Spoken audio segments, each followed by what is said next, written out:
So I just saw Warcraft, and I would have to say it is one of the most confusing movies that I have ever watched, a video game movie. It doesn't really seem very focused, and then at the same time it's extremely well detailed and focused. I would equate it to basically them having two different directors and nobody communicating with each other. The movie is about orcs and humans battling. They don't exactly explain fully why they are battling, but they are fighting over territory. What happens is that there is an orc leader who is basically a demon possessed. Seriously, you ever meet someone who's completely power hungry just for no reason of whatsoever, just to conquer worlds? Well, this is a guy that's leading the orcs, and his goal is to cross over to the human world to take over their land. Everywhere he goes, he kind of spreads this chaos and destruction. So much so that the orcs themselves are like, we're gonna have to take this guy out because he's gonna destroy us as well. Then you have on the human side, the humans are trying to live their life and fight this impending threat that's going on. There's in between that, you have a magician who is played by Ben Foster, who is an amazing actor, and I would actually say is more grounded in character than any of the other characters in the movie. He is basically trying to protect the humans, but there's also something sneaky that's going on that I'm not going to completely spoil it for you, but you can kind of see it coming from a mile away. In between that, you also have his apprentice, who is trying to protect humans and to guard the king. Also in between that, there are dwarves, elves, clay animation things that come to life. It looks like The Thing. It's really weird. This movie reminded me of 15,000 other different movies, and it really didn't have its own identity. And the way that they ended it, it leaves you completely hanging. So I thought it was really pretentious of them to think that they're going to get a sequel. We don't know. There have been movies in the past that was set up for a sequel that was never made. But I will say that the graphics of this was absolutely terrible. What happened is that they filmed it regular and they converted it to 3D, and I unfortunately had the opportunity to see it in 3D, so everything was completely murky. It was blurry. I was not able to fully enjoy myself in the graphics, which is a shame, because what you did see that wasn't completely out of focus was great, amazing detail to the graphics. You saw these separate worlds. You saw these battle scenes that mirrored the video game to perfection.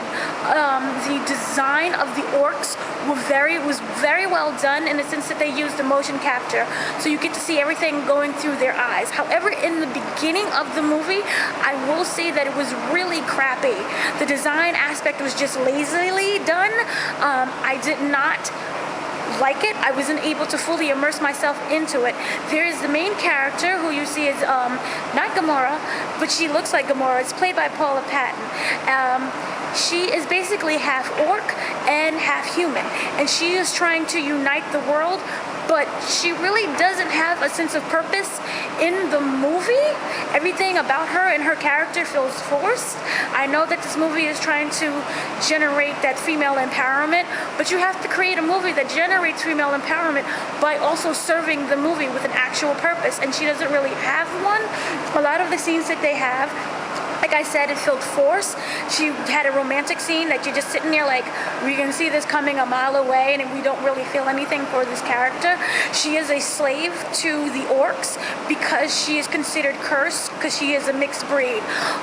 However, she is still trying to find her identity, and she ends up hanging out with the humans who free her from the slavery of the orcs. So she just meshes herself right in there, and they really don't explain whether or not she's a danger or if they feel uncomfortable around her. She just tags along, and she's just fighting along battles, and we're not really given a reason as to why. And then there is a scene, which I'm not going to spoil, where she tries to stop the orcs and the humans from battling by sacrificing someone, and you just sit around and you're like, why?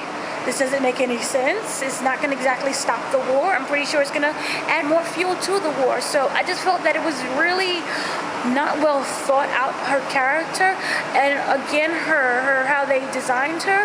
It looked like I said, Gamora from Guardians of the Galaxy with Party City fangs. I did not like it.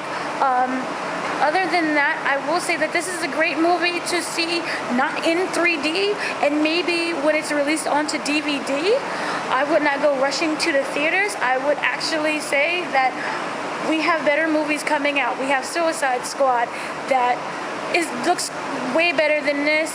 There is tons of movies. I'm staring at a poster right now from Mike and Dave, and that's making me more excited than what I just sat through. What I did sit through felt like forever. I'm pretty sure the movie is actually still going on. It is one of those movies that just never ends, and you're sitting there waiting and waiting and waiting for it to end, but it's not ending. It's still playing right now. The credits will probably roll tomorrow. So see it, I would say, if you are an avid fan of the video game, but then again, you are going to nitpick about what is terrible with this movie. It is not perfect by any long shot, and I think they did a massive disservice by the ending. They made it seem like we're gonna set everything up for a sequel, so it's just, oh God, just Jesus fix it.